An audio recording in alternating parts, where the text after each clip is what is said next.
Magandang hapon mga lods, sa XRM 125.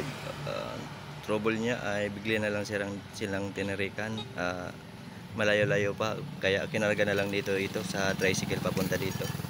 Ngayon, troubleshoot natin, nalaman natin yung sira kasi okay naman yung kuryente, okay naman yung supply ng gasolina.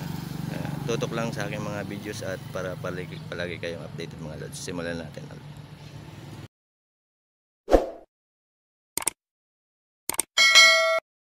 Find out natin, okay yung kuryente, okay yung supply ng gasolina niya. Ngayon, pag kinikikik natin, loss compression siya. Kinalas natin yung cylinder head niya kasi doon na tayo nagbase para matignan natin kung may ano yung valvula problema o baloktot. Kaya ngayon binuksan natin, ayun, na-find out nga natin na yung valvula niya, ayan oh, may mga tama oh. Ano na siya, may biyak-biyak, kaya mahina yung compression niya, hindi talaga aandar mga lods. Kaya ngayon papalitan natin ng panibagong valvula at ibabalik na natin at lilinisan, sabay natin lilinisan ulit. Paano ko nasabi na maganda ang kuryente, ay ang kuryente tapos ang gasolina? Kasi dito maganda ang supply ng gasolina niya. Sige pa, on giraray. Bako kita kol tapang ano tayo, valve lapping ta. Sige. Yan.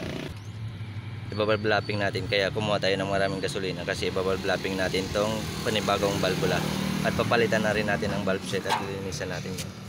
Okay, tutok-tutok lang mga loads at after natin ma-valve lapping to, babalik na natin.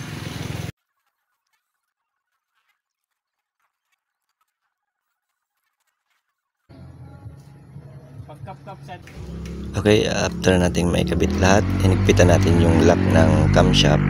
Yan, para sigurado siyang mahigpit at hindi siya kumalas mga lods.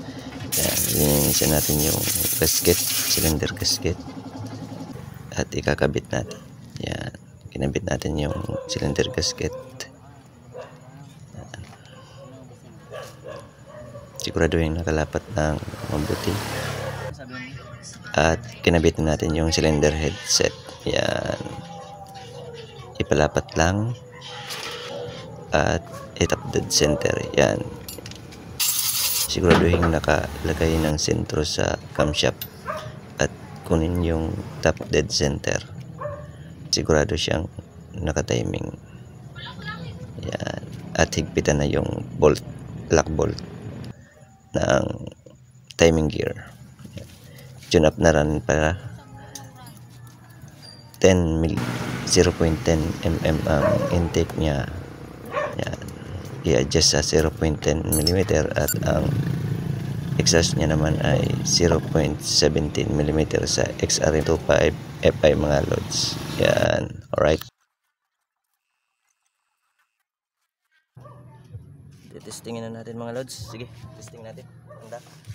Sige lang. Ringon ako nagsakit.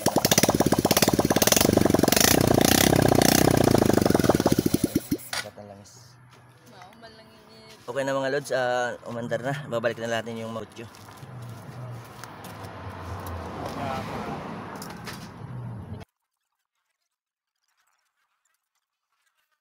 Okay, titestingin na natin na ikabit na natin yung bearings yan. Karga ko hindi na hangin. Oo. Yan. One click na siya mga lods. Areglado na to. Alright, makakauwi na sila. Balbula lang yung problema. Yan pala may area. Shout out.